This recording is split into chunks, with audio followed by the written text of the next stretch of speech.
Kisah Santa Angela Merici. Santa Angela Merici yang kita rayakan setiap tanggal 27 Januari, lahir pada tanggal 21 Maret 1474 di sebuah kota kecil Desenzano, Italia Utara, tepatnya di tepi Danau Garda. Ayahnya Giovanni Merici dan ibunya Caterina de Biancosi adalah peternak dan petani yang sederhana namun terdidik. Angela Merici adalah anak keempat dari 5 bersaudara. Ketika Angela masih kecil, ia beserta keluarganya pindah ke Legrese, daerah yang lebih dekat dengan lahan pertanian milik orang tuanya. Angela tumbuh dalam keluarga yang saleh, selalu berdoa bersama, mengerjakan pekerjaan rumah, dan membantu orang tuanya bekerja di ladang anggur dan beternak. Pada malam hari, ayahnya Giovanni Merici, setelah sepanjang hari bekerja, meluangkan waktu untuk anak-anaknya, duduk bersama di sekitar perapian sambil menceritakan kisah orang kudus. Salah satu orang kudus yang menjadi idola Angela Merici adalah Santa Ursula. Angela sering berhayal ingin menjadi pertapa dan pendoa. Suatu yang sangat menyedihkan dialami Angela Merici. Ia kehilangan orang-orang yang dicintainya. Berawal dari kakak perempuannya Gianna Maria yang sangat disayanginya. Angela selalu memikirkan kakaknya yang sering tidak patuh. Ia bertanya apakah kakaknya berbahagia di surga. Ketika mengantarkan makan siang untuk para pekerja di ladang, Angela berdoa di bawah pohon zaitun di Prudaso. Tiba-tiba ia melihat ada tangga yang menghubungkan bumi dan langit, dan banyak malaikat turun naik di tangga itu. Ia terkejut karena di antaranya ada Gianna Maria kakaknya, sedang tersenyum padanya dan berkata, "Angela, suatu hari kamu akan mengumpulkan sekelompok perempuan muda yang akan melakukan sesuatu yang baik dalam gereja." Rasa duka kembali melanda Angela. Ibunya meninggal dan kemudian disusul ayahnya.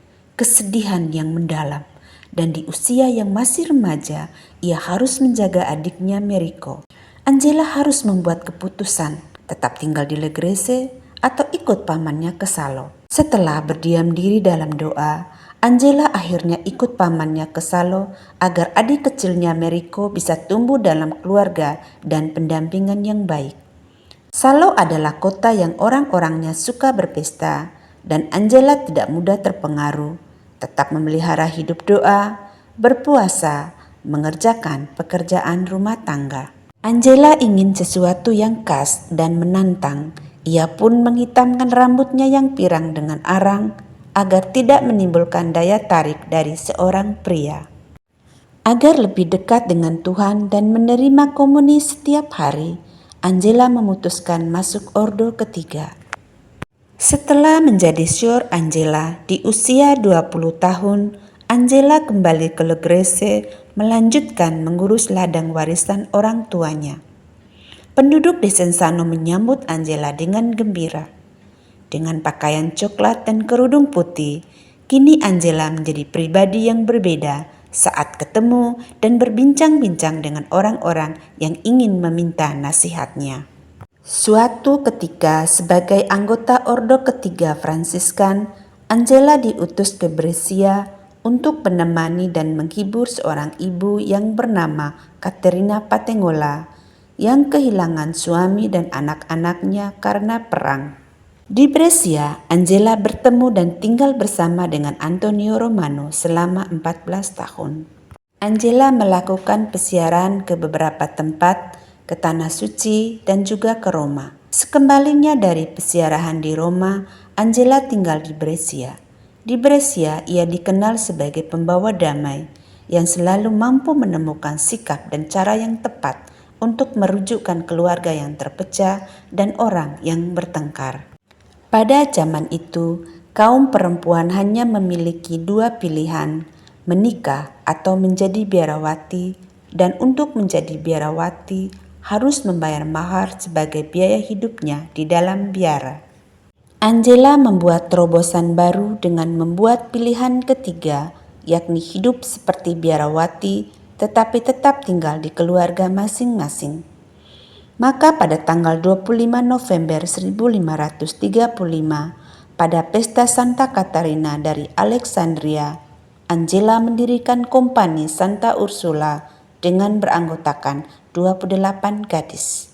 Angela ingin para pengikutnya mampu meneladani Santa Ursula yang berani menjadi teladan, terutama dalam kesederhanaan, tingkah laku, dan sopan santun.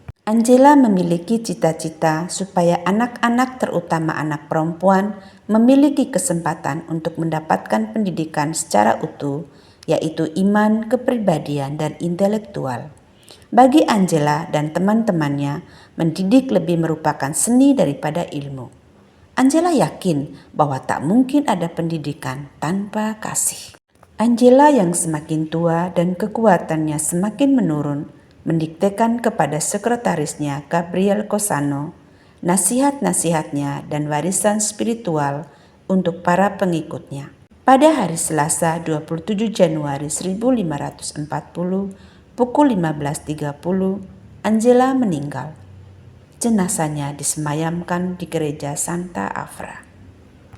Melalui proses yang panjang, akhirnya pada tanggal 24 Mei 1807, oleh Paus Pius ke-7 meresmikan Angela Merici dinyatakan sebagai seorang santa. Santa Angela Merici.